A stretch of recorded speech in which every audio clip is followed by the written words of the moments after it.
धर्म ध्वज, जिसका उल्लेख रामायण और महाभारत जैसे धर्म सूत्रों में भी मिलता है, और प्राचीन राज्यों में ये ध्वज न्यायपूर्ण शासन का प्रतीक था, जहाँ सिर्फ राजा का अधिकार नहीं बल्कि धर्म का शासन सर्वोपरि माना जाता था। और अयोध्या, जहाँ श्री राम ने शासन को नैतिकता, जवाबदेही और लोकहित पर आधारित बनाया।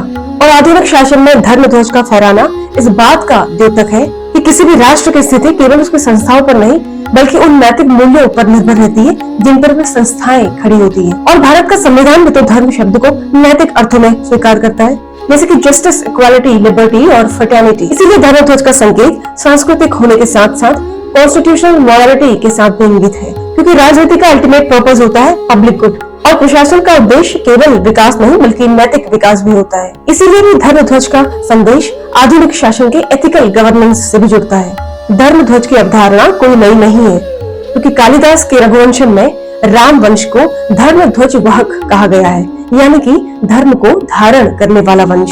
और आर्कियोलॉजिकल सर्वे ऑफ इंडिया को गुप्त काल, शुंग काल और कुषाण काल के सिक्कों से भी धर्म ध्वज की आकृतियां मिली हैं। ऐसे प्रतीक हमेशा समाज को जोड़ने का काम करते हैं, क्योंकि धर्म ध्वज का संदेश धर्म की विजय और सदाचार की मौजूदगी का प्रतीक है।